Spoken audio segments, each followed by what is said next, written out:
안녕하십니까 여러분. 사무엘상으로 1일텐을 진행하고 있습니다. 오늘도 여러분과 함께하는 복된 날 하나님께 감사드립니다. 오늘은 사무엘상 12장입니다. 드디어 이스라엘의 첫 번째 왕이 탄생했습니다.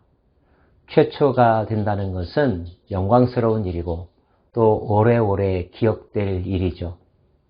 사울과 함께 시작된 새로운 변화, 이제 나머지 사람들은 그 변화에 잘 적응하고 그 변화가 올바른 방향으로 갈 수 있도록 협력하는 것이 숙제로 주어졌겠죠. 그런 숙제에 대한 생각은 사무엘도 마찬가지였습니다. 오늘 말씀에는 사무엘이 사울을 전면에 등장시키고 이제 정계에서 은퇴하는 장면, 은퇴와 함께 마지막으로 백성들에게 고별 설교하는 내용이 기록되어 있습니다. 평생을 이스라엘 공동체를 위해서 살아왔던 사람, 종교적으로, 정치적으로, 사법적으로 지도자의 역할을 감당했던 사무엘, 그가 일선에서 한 발짝 물러서는 것은 많은 것을 생각나게 하는 감회가 새로운 순간이 분명할 것입니다. 사무엘은 먼저 이스라엘 백성들에게 그동안 자기 자신이 어떻게 이스라엘을 이끌어 왔었는지에 대하여 고백합니다. 그런 고백을 할 만큼 당당했다는 뜻이고 최선을 다했다는 뜻이겠죠. 더불어서 이스라엘 백성들로 하여금 오늘 이 순간, 즉 첫 번째 왕이 세워지는 이 순간이 어떻게 해서 오게 되었는지, 그것의 진정한 의미가 무엇인지를 설명합니다. 사무엘은 이스라엘의 역사를 거론합니다. 하나님께서 특별한 은혜로 이스라엘 백성들을 출애굽시켜서 이곳까지 인도하셨다는 사실, 분명 하나님의 은혜이죠. 이것을 거부할 사람은 아무도 없을 것입니다. 그럼에도 불구하고 이 땅에 들어온 이스라엘 백성들이 시간이 지나자 하나님을 잊어버렸던 일, 그래서 그때마다 하나님은 이스라엘을 징계하셨던 일, 외적의 침입에 압제받게 했던 일들, 그러나 그 속에서도 이스라엘 백성들이 부르짖으면 하나님은 다시 사사들을 세우셔서 여룻바알, 기드온이죠, 입다, 그리고 나 사무엘과 같이 하나님의 일꾼들을 세우셔서 이 나라를 구하셨다는 것. 이런 일들이 의미하는 바는 하나님이 결코 이 이스라엘 백성들을 버리지 않았다는 것을 의미하는 것입니다. 그런데 안타까운 것은 다시 암몬 사람 나하스가 이스라엘을 쳐들어왔었을 때에 이스라엘 백성들이 하나님을 구하지 아니하고 왕을 구했다고 하는 것은 하나님을 버린 것과 마찬가지라는 거죠. 하나님은 그들을 버리지 않았는데 그들은 하나님을 버렸다는 것. 이것이 영적 지도자인 사무엘은 분명히 깨닫는 바였고, 그래서 안타까운 것이었고 걱정스러운 것이기도 했습니다.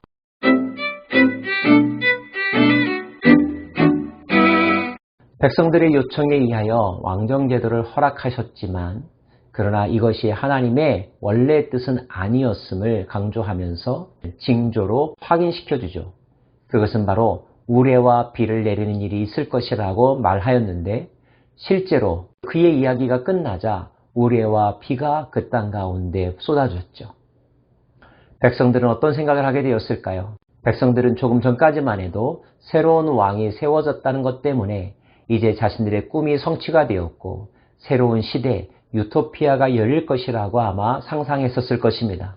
그러나 그런 들뜬 분위기만 가지고 있어서는 안 된다는 것. 이것은 분명 하나님의 원래 뜻은 아니었다는 것.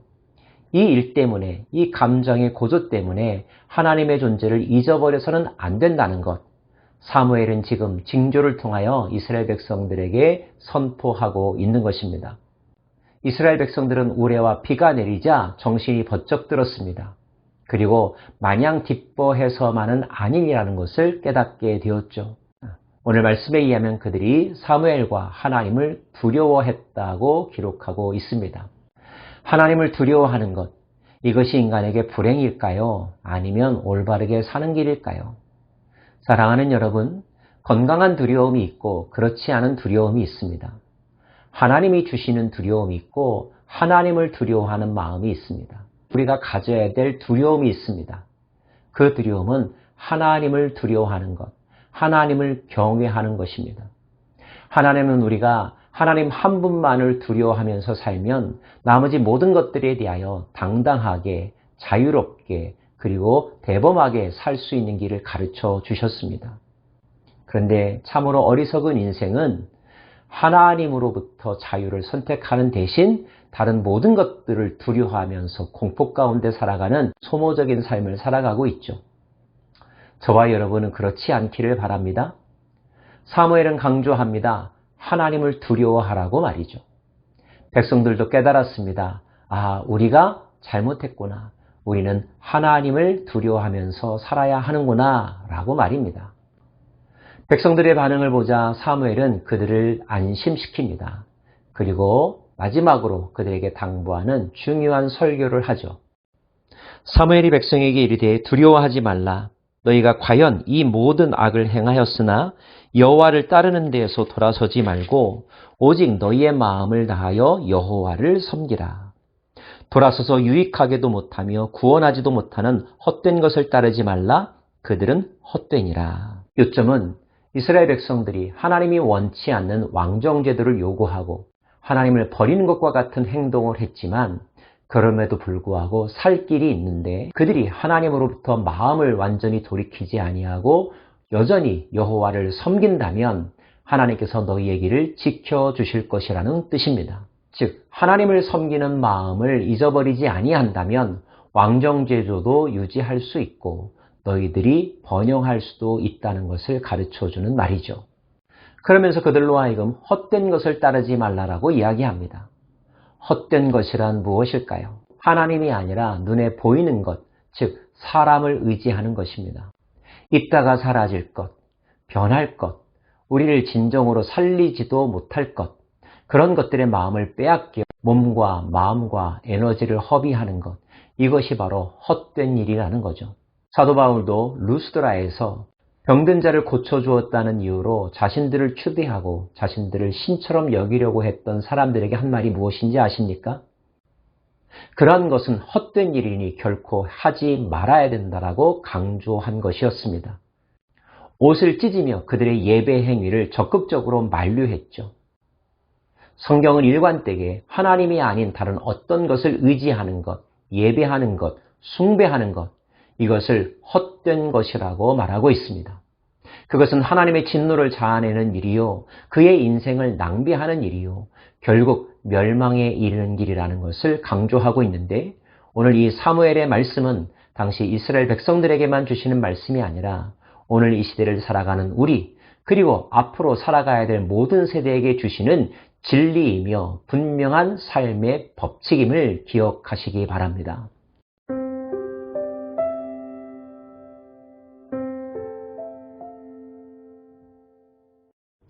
계속하여 사무엘은 말합니다. 여호와께서는 너희를 자기 백성으로 삼으신 것을 기뻐하셨으므로 여호와께서는 그의 크신 이름을 위해서라도 자기 백성을 버리지 아니하실 것이요. 나는 너희를 위하여 기도하기를 쉬는 죄를 여호와 앞에 결단코 범하지 아니하고 선하고 의로운 길을 너희에게 가르칠 것인즉. 자기 자신은 이제 정계에서 은퇴하겠다는 것입니다.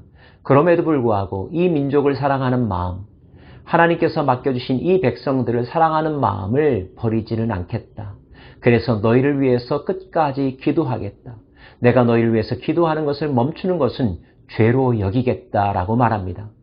더불어서 그가 어느 곳에 있든지 그들에게 선한 길을 가르치는 일, 하나님의 말씀을 가르치는 일을 멈추지 않겠다고 다짐합니다. 너희는 여호와께서 너희를 위하여 행하신 그 큰 일을 생각하여 오직 그를 경외하며 너희의 마음을 다하여 진실히 섬기라. 만일 너희가 여전히 악을 행하면 너희와 너희 왕이 다 멸망하리라.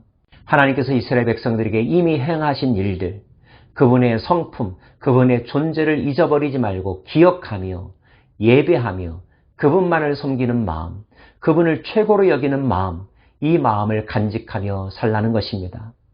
그렇게 살아간다면 너희의 삶이 형통할 것이요, 반대로 다시 하나님을 잊어버리고 하나님을 버리는 그와 같은 행동을 반복한다면 너희는 반드시 멸망할 것이라.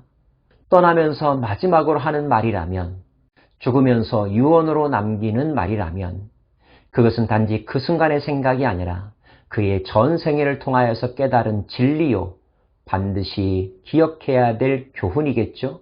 결론적으로 사무엘이 강조하는 메시지는 하나님을 잊어버리지 말라는 것입니다. 결코 허탄한 것들의 마음을 빼앗겨서는 안 된다는 것입니다.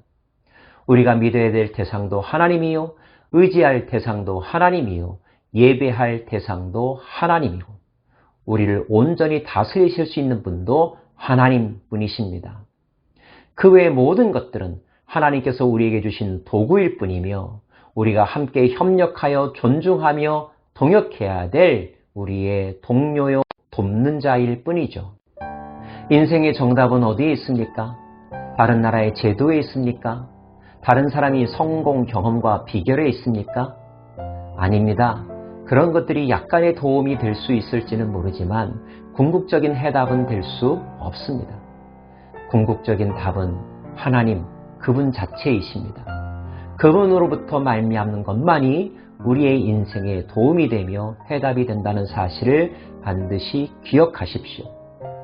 사랑하는 여러분, 돈의 마음을 빼앗기지 않기를 바라고 세상 허탄한 신화의 마음을 빼앗기지 않기를 바랍니다. 유행에 정신 못 차리는 어리석은 자가 되지 않기를 바랍니다. 그런 것들을 누리고 다스리십시오. 그러나 잊지 말아야 될 것, 하나님을 잊지 마시고 하나님이 행하신 일을 잊지 마시고 하나님을 섬기는 일을 결코 잊지 마십시오. 기도하겠습니다.